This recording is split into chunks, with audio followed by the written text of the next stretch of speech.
मालिक को प्रणाम। सभी अभ्यासी भाई बहनों को नमस्कार। आज का विषय है जीवन वीणा का महत्व। जीवन जीना एक बात है और एक अच्छा सुखी जीवन जीना दूसरी बात।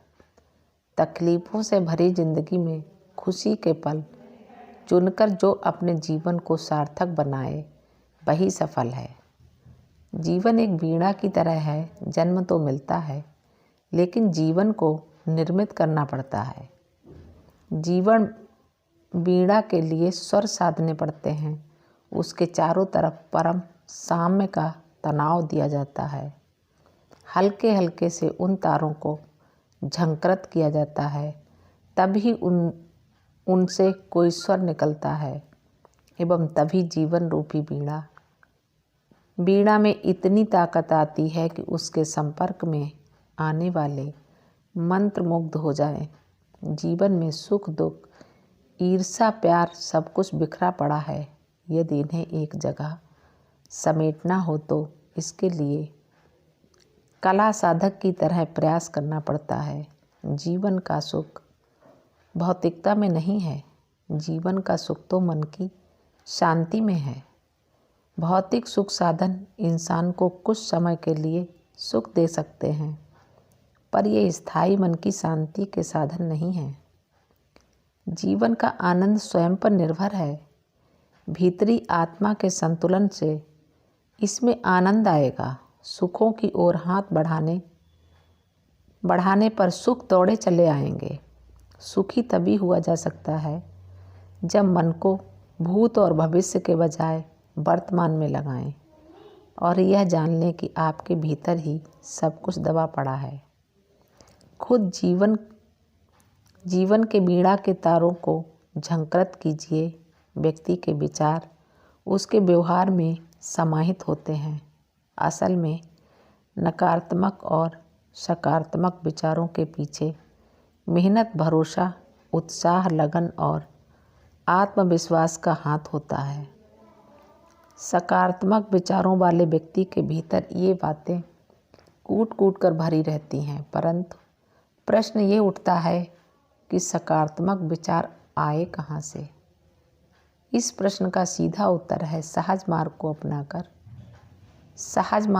मार्ग अपनाकर अभ्यासियों के द्वारा अनुभव किया गया है कि इससे मन के अंदर सहन शक्ति, धैर्य की क्षमता, स्वभाव में नम्रता का विकास, अपनी बात खुले दिल से रखने की क्षमता, डर समाप्त होना, क्रोध में कमी, भौतिक वस्तुओं से अनावश्यक लगाव में कमी, सामान्य जन की प्रीति में बढ़ोतरी, तकलीफ सहन करने की क्षमता में वृद्धि एवं विपरीत परिस्थितियों में बगैर विचलित हुए जीने के साहस में वृद्धि होती है। सहज मार्ग गूंगे के मीठे फल की तरह है, जिसको वह अनुभव तो करता है परंतु अभिव्यक्त नहीं कर पाता। सहज मार्ग, जैसा कि नाम से ही विदित है, एक आसान मार्ग है जो मालिक से जोड़ता है। यह एक प्राकृतिक मार्ग है। अभ्यासी मालिक के प्रति प्रेम की गहराइयों में पींगे बढ़ाता जाता है और स्वयं को खो देता है। स्वयं को खोना ही सहज मार्ग का लक्ष्य है। सहज मार्ग का आनंद केवल हृदय में महसूस किया जाता है। अपने अंतर आत्मा में परम अलौकिक का आभास करना ही सहज मार्ग है। कबीर दास जी ने भी कहा है, कस्तूरी कुंडली बसंत मृग ढूंढे बन माही, ऐसे घट घट राम हैं दुनिया देखे नाही। परम अलौकिक तो व्यक्ति के अंदर ही है। जरूरत है तो बस अपने अंतरतम में झांक कर देखने की, जिसका तरीका हमें सहज मार्ग सुझाता है। चारी जी ने कहा है, मनुष्य के भीतर इतना क्रोध, कुंठा और नफरत जमा है कि जब हम सहज मार्ग में ध्यान शुरू करते हैं तो प्रतिक्रिया अभ्यासी भावी है, क्योंकि सफाई की प्रतिक्रिया में उसे बाहर आना ही है। आपको इस पर ध्यान नहीं देना चाहिए।